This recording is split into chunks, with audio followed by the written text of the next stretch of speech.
నమస్తే, welcome to I dream. నా పేరు ప్రసాద్. ఆంధ్రప్రదేశ్లో ఆడుదాం ఆంధ్ర అనే కార్యక్రమానికి ప్రభుత్వం శ్రీకారం చుట్టింది. గ్రామీణ ప్రాంతాల్లో ఉన్న ఔత్సాహిక క్రీడాకారులకు మంచి అవకాశాలు కల్పించాలన్నది ఈ ఆలోచన లక్ష్యంగా కనిపించింది. సుమారుగా 2 నెలల పాటు ఈ కార్యక్రమం జరుగుతూ వస్తుంది. చాలా ప్రాంతాలకు సంబంధించిన గ్రామీణ ప్రాంతాలకు సంబంధించిన యువకులు ఎవరైతే ఉన్నారో వారందరికీ కూడా స్వాగతం పలికింది. అలాగే వివిధ క్రీడల్లో ఎవరైతే రాణిస్తున్నారో వారందరూ కూడా ఒక మంచి వేదికగా ఇవ్వాలన్నది ప్రభుత్వ లక్ష్యంగా కనిపించింది. అయితే ఆడుదాం ఆంధ్ర అని ఇది పెట్టిన వెంటనే ఎల్లో మీడియా కానీ లేదంటే చాలా విపక్షాలు కానీ అసలు ఈ కార్యక్రమం ఎందుకు, జనంతో ఆడుకుంటున్నారు జగన్, ఇలాంటి కార్యక్రమాల వల్ల డబ్బులు వేస్ట్ అనే విస్తృతమైన దుష్ప్రచారాన్ని చేసిన పరిస్థితుల్లో ఇన్నాళ్ళు దాదాపుగా వేలాది మంది గ్రామీణ ప్రాంతాలకు సంబంధించిన యువకులు పాల్గొన్నట్లుగా స్పష్టమవుతోంది. ఫైనల్స్ జరుగుతున్నాయి. ఈ ఫైనల్స్లో గెలుపొందిన క్రీడాకారులకు ముఖ్యమంత్రి చేతుల మీదుగా బహుమతులు అలాగే మిగిలిన సర్టిఫికెట్లు కూడా అందజేయబోతున్నారు. మనతో రాష్ట్ర సాంస్కృతిక సమితి క్రియేటివ్ హెడ్ జోగినాయుడు గారు ఉన్నారు. జోగినాయుడు గారు నమస్తే అన్న. అంటే ఆడుదాం ఆంధ్ర కార్యక్రమం పెట్టినప్పుడు అసలు ప్రభుత్వానికి పని పాటలు లేదు, ఈ ఆట ఏంటి అనేది ప్రచారం చేశారు. కానీ ఈ ఫైనల్స్కి వచ్చేటప్పటికి ఇంతమంది గ్రామీణ ప్రాంతాల్లో ఆసక్తి గల క్రీడాకారులు ఉన్నారా అనేది అనిపిస్తుంది. అసలు మీరు అనుకున్న లక్ష్యం నెరవేరినట్టు అని చెప్పుకోవచ్చా? ముందుగా మన ముఖ్యమంత్రి గారు వైఎస్ జగన్మోహన్ రెడ్డి గారు ఒక మంచి ఉద్దేశంతో, అంటే ఒక మంచి సాంప్రదాయాన్ని ఆంధ్రప్రదేశ్లో ప్రతి గ్రామాన్ని ఒక్కసారి మొదలు పెట్టాలని చెప్పి ఈ ఆడుదాం ఆంధ్ర అనే గొప్ప కాన్సెప్ట్ని భారతదేశంలోనే మొట్టమొదటిసారి ప్రారంభించారండి. ఇది గొప్ప సాంప్రదాయం, గొప్ప సంస్కృతి. ఎందుకంటే ప్రతి పల్లెటూరులోనూ ఇప్పుడు ఈ సెల్ ఫోన్ యుగంలో ఆటలు పాటలు చాలా తగ్గిపోయాయి. కేవలం ఏంటంటే ఈ టీవీ ప్రోగ్రామ్స్ ద్వారానో యూట్యూబుల ద్వారా తప్పితే మనకు యాక్టివిటీ అనేది లేదు ఆంధ్ర రాష్ట్రంలో. సో ఇలాంటి పరిస్థితుల్లో, ఇలాంటి ఒక వాతావరణంలో ఒక గొప్ప సంస్కృతిని మొదలుపెట్టిన ముఖ్యమంత్రి గారికి ముందు ప్రతి ఒక్కరూ కృతజ్ఞతలు తెలియజేసుకోవాలి. మీరు అన్నారు దుష్ప్రచారం అని. వైఎస్ జగన్మోహన్ రెడ్డి గారు వచ్చిన ఈ 5 ఏళ్లలో ఏ రోజు దుష్ప్రచారం చేయలేదు చెప్పండి. అంటే అది సో ఇది కొత్త విషయం ఏం కాదు. కాబట్టి దీని గురించి మనం ఎంత తక్కువ మాట్లాడుకుంటే అంత మంచిది. సో ఆయన డే 1 నుంచి ఇప్పటి వరకు రాబోయే ఒక 2 నెలల్లో ఎలక్షన్లో వచ్చే వరకు ఏ ప్రోగ్రామ్ చేసినా, సంక్షేమం చేసినా, డెవలప్మెంట్ చేసినా, ఇలాంటి ఆటలు పాటలు ఎలాంటి యాక్టివిటీస్ చేసినా ప్రజల కోసమే చేశారండి. 1 to 100 ఆయన ఏది చేసినా ప్రజలు ప్రజలు ప్రజలు ప్రజలు ప్రజలు దీన్ని ఎవడైనా ఒప్పుకొని తీరాల్సిందే. ఇందులో పెద్ద డిస్కషన్ ఏం లేదు. అంటే ఒకటన్నా, మీరు కూడా గ్రామీణ ప్రాంతం నుంచి వచ్చారు. గ్రామీణ ప్రాంతంలో చాలామంది యువకులు ఉన్నారు, చాలామంది క్రీడ పట్ల ఆసక్తి ఉన్న వాళ్ళు ఉన్నారు. కానీ వాళ్ళకి వేదిక అనేది లేదు. ఎంతసేపు సెలక్షన్స్లో కొంతమంది వెళ్తారు, దానికి చాలా డబ్బులు ఖర్చు అవుతాయి. అందుకని వాళ్ళు ఏంటంటే ఆ గ్రామాల్లోనే అంటే ఎంత మంచి నైపుణ్యం ఉన్నప్పుడు కూడా అక్కడే నలిగిపోయే పరిస్థితి ఉంది. ఇలాంటి ఈ ఆడుదాం ఆంధ్ర, ఇది అందరి ఆట నినాదంతో చేసిన కార్యక్రమం ఏదైతే ఉందో దీనివల్ల ఖచ్చితంగా గ్రామీణ ప్రాంత ఔత్సాహిక క్రీడాకారులకు మంచి అవకాశం ఇచ్చినట్టుగా భావించాలా? డెఫినెట్గా అండి. అంటే ఒక పంచాయతీ లెవెల్ నుంచి టౌను సిటీ వరకు ముఖ్యంగా గ్రామీణ ప్రాంతాలను ఎందుకు ఎక్కువ పార్టిసిపేషన్ కలిగేశారంటే ఇదే కారణం. అంటే గ్రామాల్లో ఉన్న యువకులు ప్రతి ఒక్కరికి ఒక మంచి ప్లాట్ఫామ్ ఇష్టం వచ్చినట్టు మాట్లాడుతున్నారండి. ఇది పొలిటికల్ అని చెప్పి పొలిటికల్ని కళ్ళు కనపడటం లేదండి. గవర్నమెంట్ ఆర్గనైజ్ చేసింది, ఒక గవర్నమెంట్ ఆర్గనైజ్ చేసిన దాన్ని పొలిటికల్ అని ఎలా అంటారు? సో ఆర్గనైజ్ చేసి ముఖ్యమంత్రి గారే స్వయాన్ని ఈరోజు విశాఖపట్నంలో వాళ్ళందరికీ ఫైనాన్స్లో వచ్చిన అందరికీ ప్రైజ్ డిస్ట్రిబ్యూషన్ ఇచ్చి వాళ్ళని ఎంకరేజ్ చేస్తున్నారంటే, రాష్ట్రంలో ఇంతమంది యువకుల్ని ఎంకరేజ్ చేస్తున్నారంటే ఇంతకంటే గొప్ప ప్లాట్ఫామ్, ఇంతకంటే గొప్ప సంస్కృతి ఇంకేముంటుంది చెప్పండి.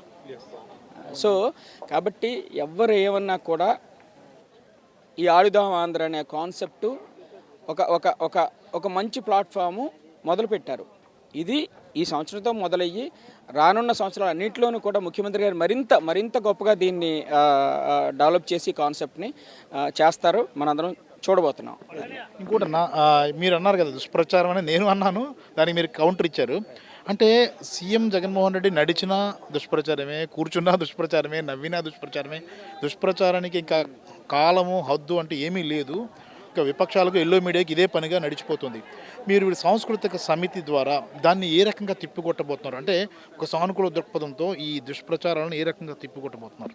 అంటే అదే ఇప్పుడు మీరు అన్నారు చూసారా, జగన్ గారు నడిచిన, మాట్లాడిన, నవ్విన, ముఖ్యంగా నవ్విన ఆ మధ్య పవన్ కళ్యాణ్ గారు ఎంత దారుణం అంటే బేసిక్గానే ముఖ్యమంత్రి గారు ఆయన ఎక్కడైనా కూడా చాలా సాఫ్ట్ స్పోకెను, తర్వాత చక్కగా నవ్వుతూ పలకరింపు. అంటే పెద్దవాళ్ళ దగ్గర నుంచి చిన్న వాళ్ళ దగ్గర నుంచి ప్రతి ఒక్కరిని నవ్వుతూ పలకరిస్తారు, నవ్వుతూ కళ్ళతోనే నవ్వుతూ పలకరిస్తారు.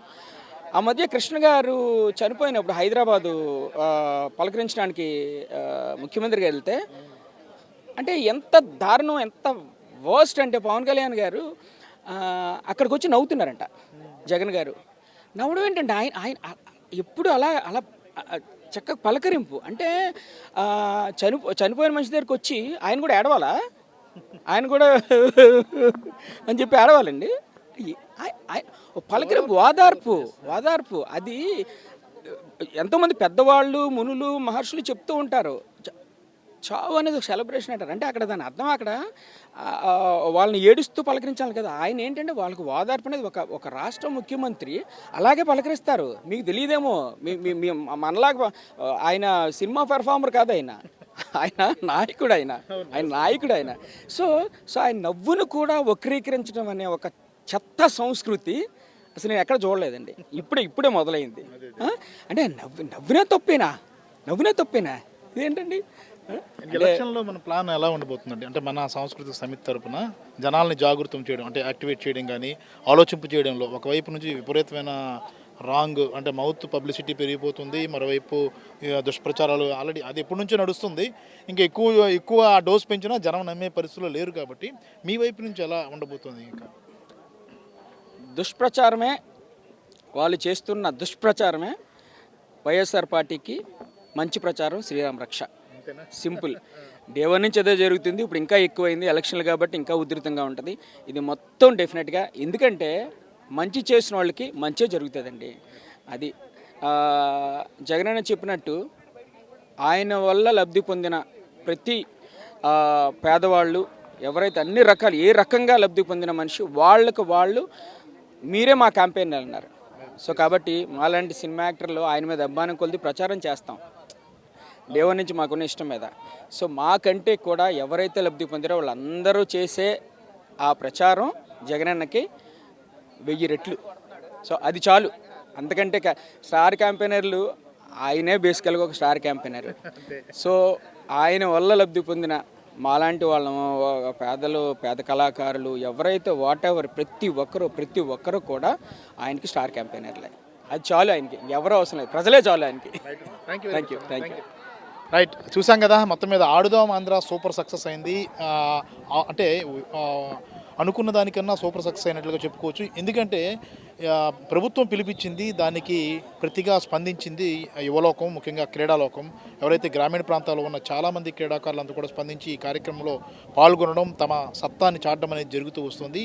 దీనికి ఫైనల్స్లో ఎవరైతే గెలుపొందారో వారందరూ కూడా ముఖ్యమంత్రి చేతుల మీదుగా సర్టిఫికెట్స్ ఇవ్వడం, వారిని బాగా రాణించిన వారికి మరింత ఉన్నత స్థాయిలో తీసుకెళ్లేందుకు సిద్ధమవుతున్న పరిస్థితి కూడా కనిపిస్తుంది. మరోవైపు ప్రజలే స్టార్ క్యాంపెయినర్లని ముఖ్యమంత్రి పిలిపించిన నేపథ్యంలో ఖచ్చితంగా రేపు ఎన్నికల్లో వారే క్యాంపెయినర్లుగా ఉంటారు.